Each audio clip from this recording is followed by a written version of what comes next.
Here's a collage that I drew to commemorate the return of the governor this week, brothers and sisters. Certainly hope you enjoy it, as I tried to kind of hit some of the main characters on there, as well as some walkers and the cell block of the prison and everything else. So if you like this type of thing and more, remember to follow me on all the social networks. The Walking Dead, Season 4, Episode 6, Live Bait. Well, hello, my brothers and sisters of the Dead Nation. I, as always, am Jim, here to bring you another review on the wonderfully action-packed, grisly, and epic gripping tale of The Walking Dead.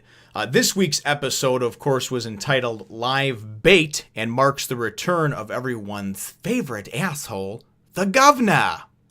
At the end of last week's episode, we of course saw the governor, just the side of his face very briefly, just kind of, peeping Tomming on the prison, and then thought, well, geez, the next week's episode is Live Bait, so he's going to capture somebody, and he's going to do this, and he's going to use him.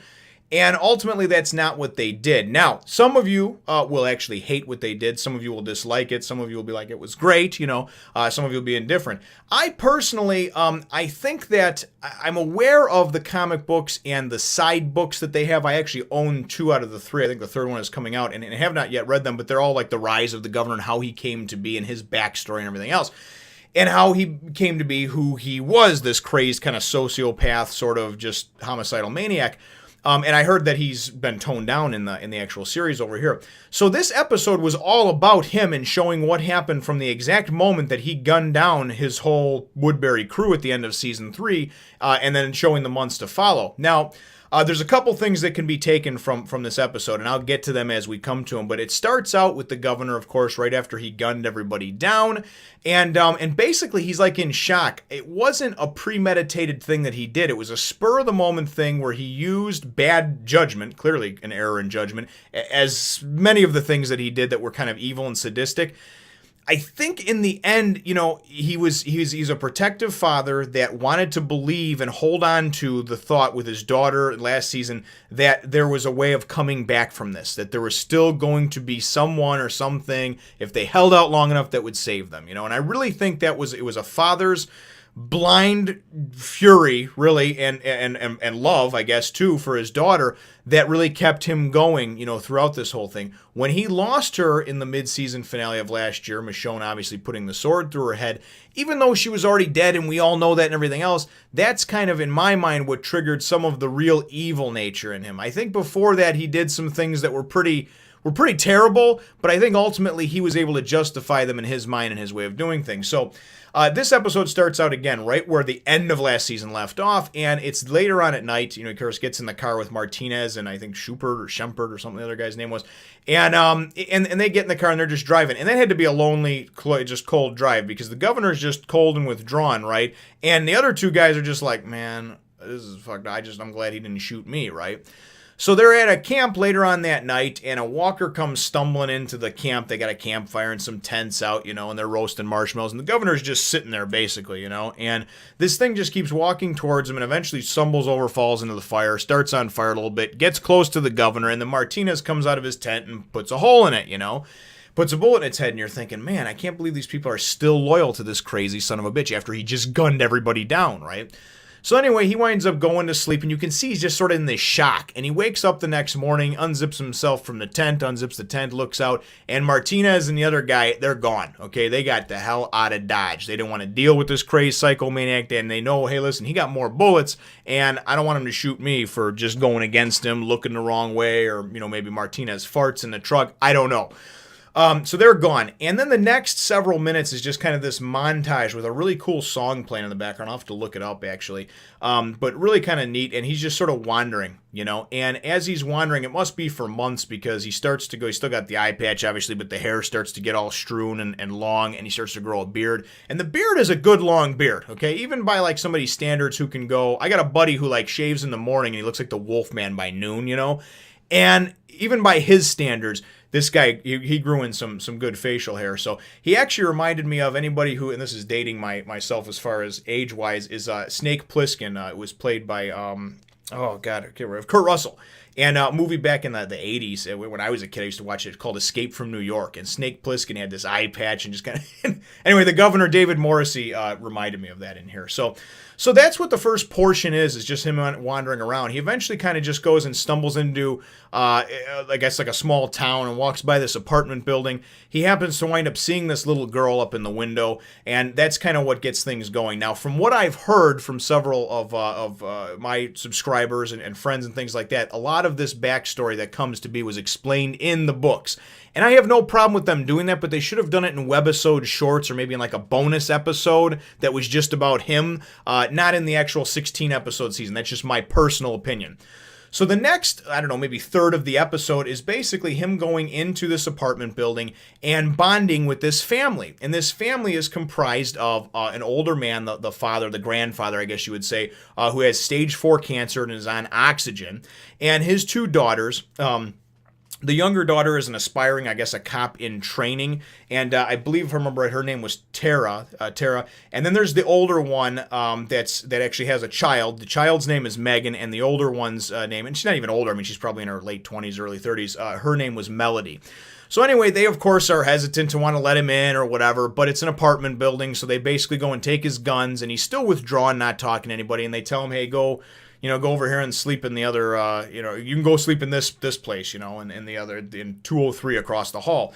So he does, and again, he's just real quiet and reserved. And then through a series of several different events, and you don't know what his thoughts are. He pulls a picture out of his family at one point and folds over himself in there and just leaves his wife and his daughter in there, And you really don't know. I think they're trying to make you feel for the guy and make you feel like, he's one of those people that he's just...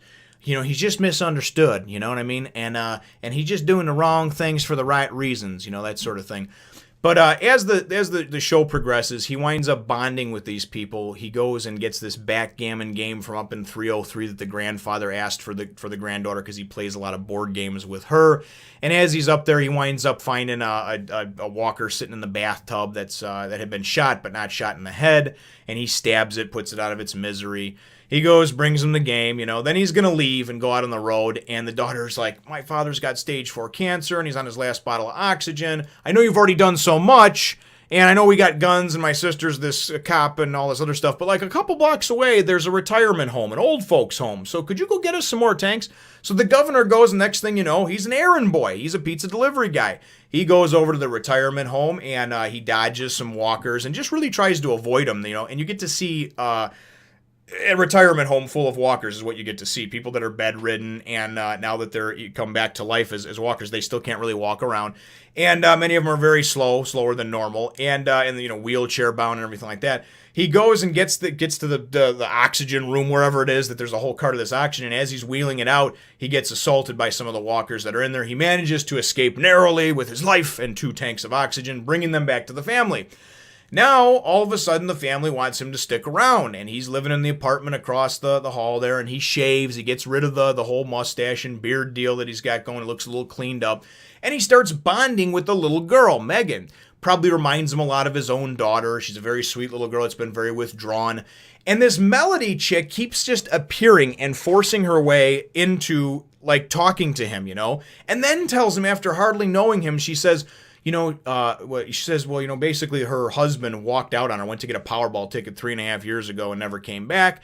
And when the daughter saw him stumbling around outside with his eye patch, right, looking like frickin' Captain Ahab, or Snake Plissken, I guess she was like, oh, that's my daddy, So this all gets laid on him, and I mean, it's like an episode of frickin' Maury or Jerry Springer, and really was just a little uncomfortable for me. I kept wanting to just go, get the fuck out of here with this Melody woman, and Tara, too. She's a weirdo kid. Kept going here, pound it. Anyway, long story even longer. What winds up happening is the father does wind up dying, even with the oxygen. He's got the stage 4 cancer, and he he dies, I guess, and it probably happened some hours ago. And basically, the 2 daughters are kind of wanting to have a minute with him, with the granddaughter, and the one daughter's kneeling down by his side, and and the governor's like, hey, that's not good. You shouldn't be doing that. And they're like, just give us a minute, and they have no idea when he died. And these people have been living in this apartment building ever since, ever since the outbreak, 1.5 years, 2 years ago. So they don't know that you have to shoot them in the head. They don't know that regular people come back when they die, So anyway, the father goes to get up and grab the younger daughter, Tara. And I should call her Maggie 2.0. She looks like a younger version of Maggie. Anyway, and the governor winds up bashing his head in. And then he goes and he digs a hole for them because apparently, even though they're women, apparently they're not even competent enough to dig a hole for her own father. He's got the father, he buries him, and then he's going to go and he's going to leave, right? And then Melody comes out and says, you're taking us with you. And he's like, the hell I'm not, He doesn't want to have anything to do with him. At some point, too, I think it was that night, he wound up going and burning the picture. And I thought that was kind of symbolic, trying to burn the picture of his family and everything else.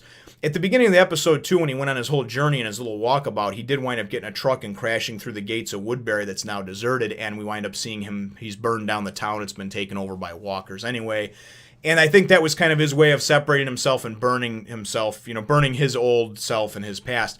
And then even when he was asked initially when he came into the apartment building by Melody and Tara, he wound up telling the story about the place that he was at. The leader went crazy. And I think it's that he's like almost like schizo, like two personalities. You know what I mean? When that switch flips on and he does some crazy shit like mow down all of his people, and then he comes back out of it and he's like, what did I do? I really think he has like a dual personality. You know what I mean? Like a Two-Face type of thing. So he winds up grudgingly taking them with him because this Melody goes and says, okay, well, we need to go. We need to go with you. I don't know where they're going to go, but they're going to go somewhere. Excuse me. I had a cold coming on, so my throat's getting real dry.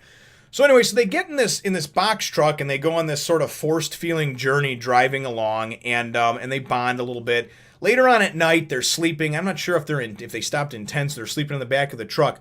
But this amazes me because now the governor went, and we don't know how much sex he had from the time of the apocalypse started and he started Woodbury to the time he met Andrea. But we know that him and Andrea were getting down on the regular in season 3 until, of course, he put Milton in there after he stabbed him or shot him, and then, she was killed.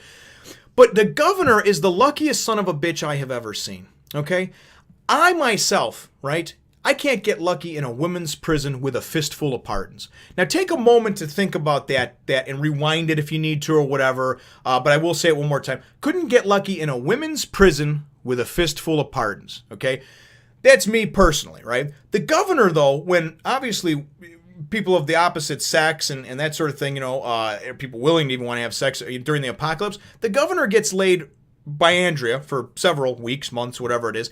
Then he goes and wanders around like a nutcase for a few months, happens upon this apartment building, and then the next thing you know, he's in a tent or laying there at night with this Melody, and she turns to him, and next thing you know, he's getting it wet again with her. And she's a nice-looking woman, And I'm thinking, son of a bitch, man, if anything the apocalypse teaches us, it's that the eye patch, obviously, is sexy and brings women to you. So that's what I took from the whole episode. The governor got laid. So the next day, they're out on this journey, and they're walking around now because, the truck, of course, broke down. That just sort of happens. That's the plot detail or cliche, whatever you want to call it, the little plot hole. And as they're walking along, all of a sudden they encounter a giant herd of zombies coming at them. So in this real kind of slow motion type moment, Megan, the little girl who he's bonded with, who she also just kind of saw him bash her grandfather's head in. And really, in all fairness, she's 7 or 8. She doesn't know what the hell's going on, okay? My kids wouldn't either, trust me. They would have no idea what was going on, My oldest one, though, he'd probably want to he'd be like Carl, he'd want to hold a gun and shit, and be helpful. But anyway, getting off the beaten path there. So this winds up going, and this herd is coming at them, and Megan's just kind of standing in the middle of the road, and they're like, come on, the mom and the sister, right, or the aunt, and she's not coming. And then, Philip kind of looks at her, governor, if that's even his name, he tells them his name is Brian something, but whatever, whoever the hell his name is, the governor, One-Eyed Willie, he says, kind of looks at her, and she runs into his arms, and they go running off, right?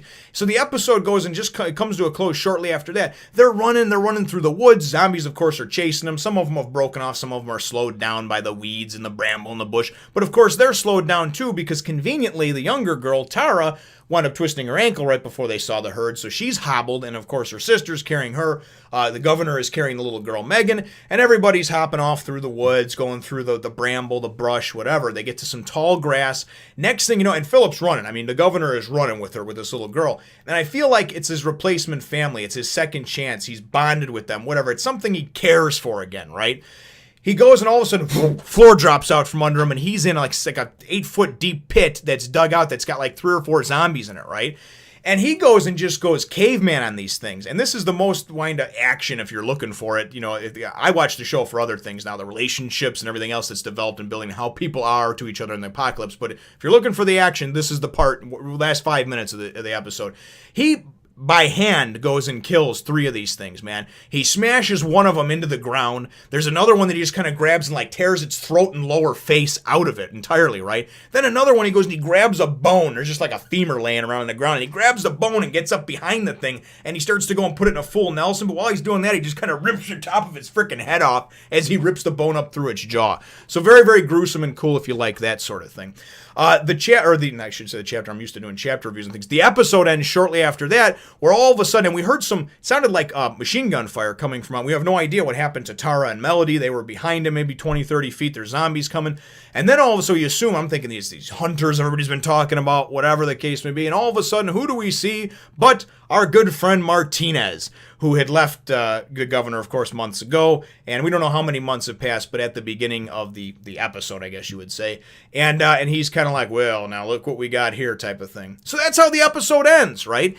And I saw the scenes for the next episode, and it looks like it's another governor episode. And I'm going to be honest with you, with the mid-season finale approaching and 16 episodes being kind of a shortened season as it is, when you compare it to regular TV, NBC, ABC, Fox, that sort of thing, where there's usually 22 to 24 episodes, I really feel like this story could have been told in like maybe a 1 or 2 hour special movie, like made for TV special they could have put in somewhere around there. And because, there's none of the main characters in it anyway. So, you get David Morrissey to shoot it and some of the other side guys. All in all, it was a cool episode in the sense that it did try to redeem the governor. It tried to show that he still has compassion and heart. And ultimately, it makes me believe that he really does have dual personalities. And like the left hand doesn't know what the right hand's doing. When that switch flips on, boy, he's just fucking batshit crazy, right? And then he goes back to just kind of being this mild-mannered, like, almost like Bruce Banner when he turns into the Hulk. And then he turns back into Bruce Banner and he's like butt naked laying around. And he's like, he has no idea what's going on. There's shit twisted around everywhere. There's people screaming. And he's like, he has no recollection of it. It's almost, that's what it seems like to me. So I'm going to get finished up over here. That's how the episode, leaves off. I was really hoping that live bait meant something to the effect of this is going to be the governor's, attacking the prison and everything else. But I think that they're trying to show some of his backstory, like I said, in the novels that they wrote. So I'm definitely going to start reading those as well and hopefully be able to give my thoughts on them. And hopefully this all ties in. But ultimately, though, after last week's episode, I don't know that you could have done a lot to top it. But I really did not want a just governor episode. We got it anyway, but it was good, even though there was a few parts of it that were lacking. So I guess my episode question is, brothers and sisters, weigh in on this one for me. What did you think of the episode being just about the governor? Leave whether love it or hate it, just let me know in the comments down below. Feel free to hit the thumbs up, the like button if you should think that I deserve it, and subscribe, of course, if you haven't done so already. We look forward to catching you in the next one, nation. As always, brothers and sisters, thank you so much for watching, and we'll catch you in next week's episode. Hope you like the picture.